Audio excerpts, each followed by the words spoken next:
Yes, students, now we are going to start with the new unit, that is unit 14, bills. Okay? Bill से आपको ये समझ में आ रहा होगा बेटे कि आपने जैसे अपने घर में सुना होगा इलेक्ट्रिसिटी बिल या फिर वाटर बिल या गैस का बिल, ठीक है। या आपने कुछ बातें अपने घर में सुनी होंगी कि इस तरह के कुछ बिल्स होते हैं जो हमारे घर में आते हैं और हमें पे करने पड़ते हैं, है ना। तो एक्चुअली बिल ये होता क्या है, चलिए स्टार्टिंग से हम शुरुआत करते हैं और एक स्टोरी की फॉर्म में बेटे इसको हम समझेंगे, ठीक है। तो यहाँ पे एक ये बच्चा है रोहन, जिसकी मदर उसको भेजती है एक सुपर स्टोर में कि वो जाके वहां से कुछ आइटम्स खरीद के लाए, ठीक है। तो उसको लिख के देती है, कुछ लिस्ट वगैरह बना के देती है कि ये आइटम्स आपने सुपर स्टोर से लेके आना है, ठीक है। तो ये नेक्स्ट पिक्चर में आपको दिख रहा होगा। इस नेक्स्ट पिक्चर में ये रोहन जो है शॉपकीपर को बता रहा है कि मुझे ये आइटम्स लेनी है। तो वो बोल रहा है और जैसे जैसे वो बोल रहा है तो शॉपकीपर उसको नोट डाउन कर रहा है, ठीक है। जितनी आइटम्स उसको खरीदनी है और जो भी लेना है वो सब नोट डाउन कर रहा है शॉपकीपर, ठीक है।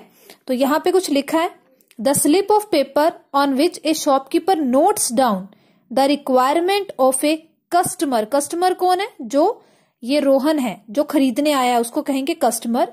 And calculate the total cost of items purchased is called a bill.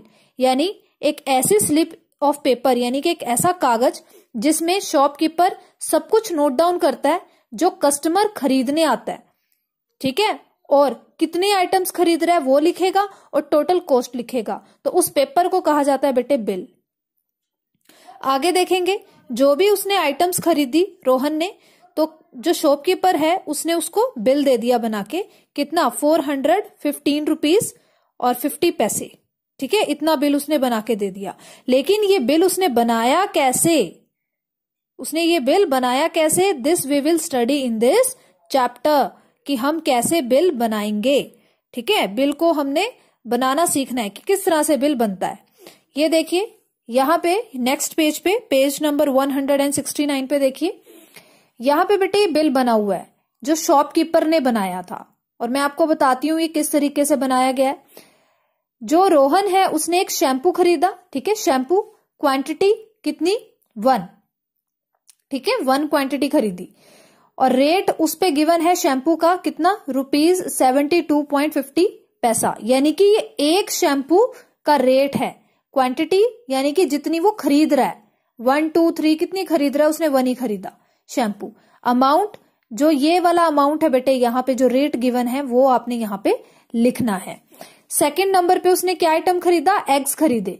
कितने खरीदे? क्वांटिटी में आएगा वो 6, ठीक है, 6 खरीदे।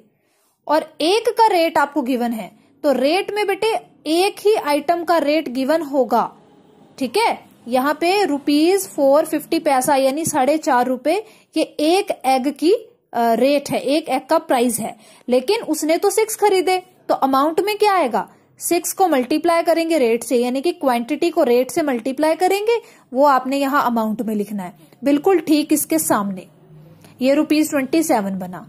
थर्ड नंबर पे उसने जैम खरीदा, कितने? 2 बॉटल्स, क्वांटिटी में आएगा 2 बॉटल्स।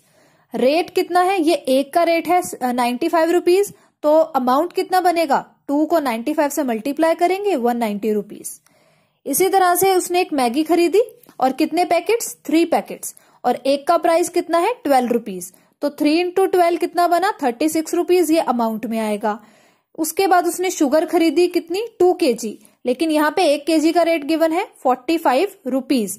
फिर अमाउंट में क्या आएगा? 2 को 45 से मल्टीप्लाई करेंगे, ₹90, ठीक है। तो ये उसने आइटम्स खरीदी, उसका रेट गिवन था और हमने यहाँ पे क्या किया? उसका अमाउंट भी फाइंड आउट किया। यानी कि जो शॉपकीपर ने बिल बनाया उसने इस तरीके से ये बिल बनाया है। और लास्ट में बेटे जो अमाउंट है, सारी अमाउंट को ऐड कर दिया उसने, तो 415 रुपीज बने और 50 पैसा, ये टोटल है, ठीक है। यानी कि उसने इस तरह से ये टोटल अमाउंट निकाला जो रोहन को पे करना पड़ेगा शॉपकीपर को। और एक चीज और यहाँ पे बहुत ध्यान देने वाली है, सबसे ऊपर बेटे स्टोर का नाम यानी कि दुकान का नाम लिखा होता है, उसके बाद एड्रेस, और यहाँ पे राइट में डेट और लेफ्ट में होता है टेलीफोन नंबर, ठीक है। और अभी मैं आपको एक और दिखाऊंगी, ये जो बिल है यहाँ पे नीचे साइन भी किए होते हैं, ठीक है। जो शॉपकीपर है वो अपने साइन भी करता है यहाँ, बिल्कुल यहाँ पे लेफ्ट में, ठीक है। ये जो बिल हम बना रहे हैं, यानी ये जो बिल हम पढ़ रहे हैं, हम क्यों पढ़ रहे हैं बेटे, इसका क्या यूज है? इसका यूज पढ़ेंगे हम।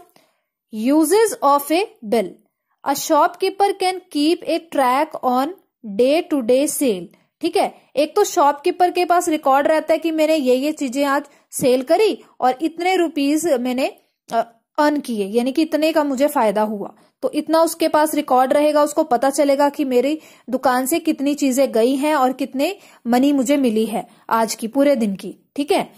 Second, the customer can cross check the price of items purchased and their total cost. जो कस्टमर है वो भी क्रॉस चेक कर सकता है, क्योंकि बिल में तो सब कुछ रिटन है, लिखा हुआ है कि उसने क्या प्राइस लगाए और कितनी अमाउंट बनी। हो सकता है शॉपकीपर से कोई गलती हो जाए टोटलिंग में, तो वो खुद भी टोटल करके चेक कर सकता है जिसके पास वो बिल गया है ना। तो इससे तो मतलब कि इजी रहेगा, जो भी हम खरीद रहे हैं तो आसानी रहेगी, क्रॉस चेक भी हो जाएगा। उसके बाद देखिए third point, in case of any problem the customer can exchange the item easily by showing the bill. सबसे इंपॉर्टेंट बात बेटे, जब हम घर आते हैं कई बार ऐसा होता है कि जो हम मार्केट से चीज लेके आए हैं वो खराब निकल आए, ऐसा कई बार हो जाता है। तो उस केस में हम क्या कर सकते हैं, हम बिल दिखा सकते हैं और उस आइटम को वापस रिटर्न कर सकते हैं शॉपकीपर को कि हमने ये चीज यहां से परचेज की है।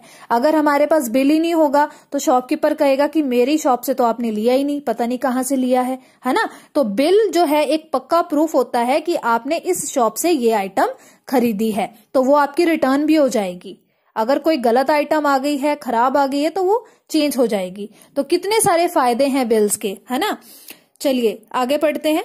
We obtain gas bill, electricity bill, water bill, ration bill.